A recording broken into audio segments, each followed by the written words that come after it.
Yes, Bihar सरकार शिक्षा विभाग अधिसूचना, पटना, दिनांक 10/4/2023। दोस्तों, बिहार राज्य में आप सभी को जानकारी होगी कि नई शिक्षक नियमावली आई है, बिहार राज्य अध्यापक शिक्षक नियमावली 2023। इस शिक्षक नियमावली में क्या मुख्य बिंदु है, एक मोटे मोटे तौर पर आपको क्या समझना है। अभी तक बिहार राज्य सरकार या बिहार सरकार में शिक्षक नियुक्ति की प्रक्रिया क्या थी, उसमें अब क्या परिवर्तन आए हैं। दरअसल अलग राज्यों की कवायद के अनुसार, जैसा कि उत्तर प्रदेश में है कि पहले आपको यूपी टेट या सीटेट एग्जाम क्वालिफाई करना होता है, उसके बाद आप मुख्य भर्ती परीक्षा में बैठते हैं। यही पैटर्न, यही परीक्षा का जो पैटर्न है, ये बिहार राज्य सरकार अपने राज्य में इंप्लीमेंट करने जा रही है।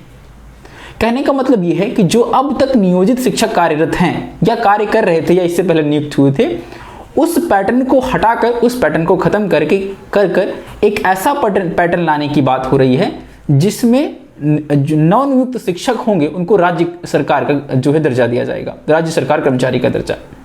मतलब क्या है, मतलब ये है कि जो नियोजित शिक्षक अभी कार्यरत हैं बिहार सरकार में, उनका एक फिक्स्ड मानदेय होता है। फिक्स का मतलब एक फिक्स्ड सैलरी होती है, चाहे एक उनको मानदेय कहा जाता है, एक पर्टिकुलर इनकम दी जाती है उनको।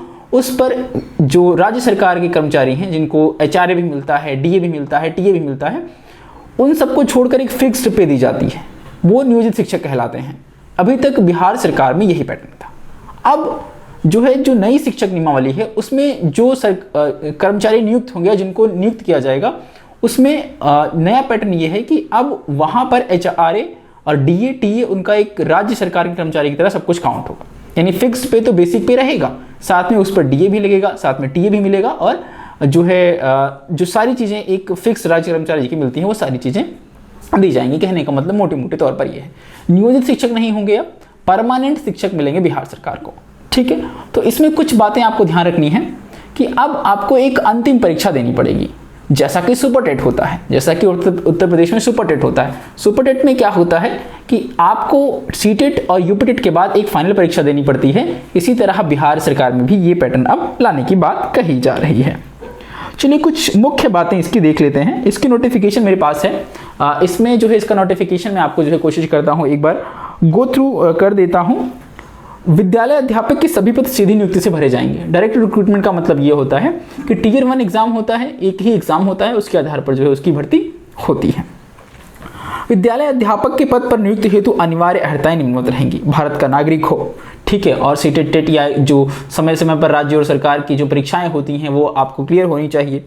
ठीक है, तो अभी जो है एक मोटे तौर पर बताया गया है कि अर्हताएं क्या होनी चाहिए। आयु सीमा 18 जो है प्राथमिक शिक्षक के लिए 18 वर्ष है, या माध्यमिक या उच्च प्राथमिक के लिए जो है उच्च माध्यमिक के लिए 21 वर्ष है। ये एक बेसिक सी अर्हताएं अभी बताई गई हैं। जब आयोग इसका प्रॉपर नोटिफिकेशन जारी करेगा तो उसमें क्या अर्हताएं होनी चाहिए, क्या एलिजिबिलिटी होनी चाहिए, वो सारी चीज़ें समस्त बताई जाएंगी आपको। अभी मोटा मोटा ये समझना है आपको कि इस भर्ती परीक्षा में आप सिर्फ 3 बार ही बैठ सकते हैं, अधिकतम 3 बार ही आपको मौका मिलेगा। यानी अटेम्प्ट्स को लिमिटेड कर दिया गया है। जैसा कि आप बड़े बड़े एग्जाम्स में देखते हैं, यूपीएससी में, पीसीएस में अटेम्प्ट्स को लिमिटेड कर दिया जाता है। इसी तरह इस जो है भर्ती परीक्षा में भी, इस नियमावली में भी ये कोशिश की गई है कि अटेम्प्ट आपके सिर्फ 3 दिए जाएंगे। आपको सिर्फ 3 अटेम्प्ट, अधिकतम इस परीक्षा को 3 बार कोई भी अभ्यर्थी दे सकता है। ठीक है, उसके बाद राज्य सरकार के अधीन समस्त आरक्षण लागू का प्रावधान प्रभावी होगा। जो भी आयोग निर्धारित करेगा या जो भी नियम होंगे आरक्षण के वो लागू होंगे। और दूसरी बात यह है कि जो मुख्य बात है कि इसमें सिर्फ बिहार राज्य के जो भी अभ्यर्थी होंगे, जो भी मूल निवास होगा, वही सिर्फ इसमें आवेदन कर सकेंगे।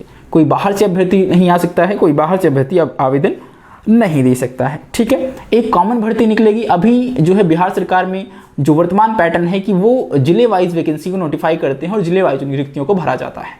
अब ऐसा नहीं होगा, एक कंप्लीट राज्य गवर्नमेंट का, एक पूरा राज्य सरकार का एक प्रॉपर नोटिफिकेशन आएगी और उसके आधार पर सभी जिलों में नियुक्तियां होगी। तो एक पैटर्न, एक इसको सिमिलरिटी के लिए एक जो सिमिलर बना दिया गया है कि पूरे राज्य में सिर्फ एक नोटिफिकेशन आएगा। ठीक है, अब कोई अभ्यर्थी इस नियमावली के अंतर्गत अधिकतम 3 बार परीक्षा में भाग ले सकेगा। ठीक है, जो भी आपका ये आयोग परीक्षा निर्धारित करेगा उस परीक्षा में आप लगभग 3 बार बैठ सकते हैं। 3 नोटिफिकेशंस में आप बैठ सकते हैं जो अभी नियमावली के अंतर्गत है। ठीक है, इसी तरह परीक्षा अवधि, प्रोबेशन पीरियड 2 वर्ष का होगा। उसके बाद आपका कंफर्मेशन आता है, क्योंकि अब ये राज्य सरकार के कर्मचारी आएंगे तो इनका कंफर्मेशन होगा, इनका नियमितीकरण होता है।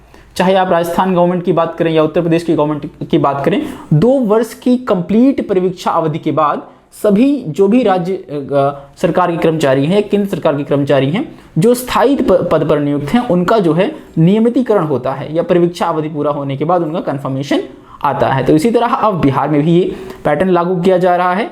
राज्य सरकार के जो भी कर्मचारी हैं इस नियमावली के अंतर्गत भरे जाएंगे, 2 वर्ष बाद उनका जो है कंफर्मेशन होगा।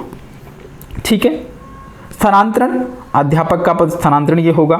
ठीक है। कहने का मतलब जो ये नई शिक्षक नियमावली आई है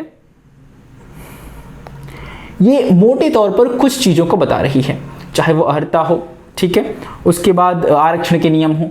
कहने का मतलब मोटा मोटा आपको एक प्रॉपर जो है चीजें दी गई हैं। इस नोटिफिकेशन को आप देख सकते हो, और जब भी इस तरह की भर्तियां आएंगी या जब भी आयोग इसका प्रॉपर नोटिफिकेशन, प्रॉपर जो है सूचना जारी करेगा, उसमें सारी चीजें आपको और बेहतर तरीके से और क्लैरिफाइड मिलेंगी। तो वर्तमान के लिए बिल्कुल तैयार रहिए, क्योंकि लगभग 3 लाख शिक्षक भरे जाने हैं इस भर्ती के अंतर्गत। तो बिल्कुल प्रिपेयर्ड रहिए, अपने आप को जो है तैयारी करते रहिए और एग्जाम्स को खूब देखते रहिए, और जाहिर सी बात है कि आपको इस भर्ती में बैठने का मौका मिलेगा। तो इस जो है वीडियो के लिए इतना ही, और आप इस नोटिफिकेशन को एक बार गो थ्रू करिए और अपनी तैयारी को शुरू करिए। Okay, thank you.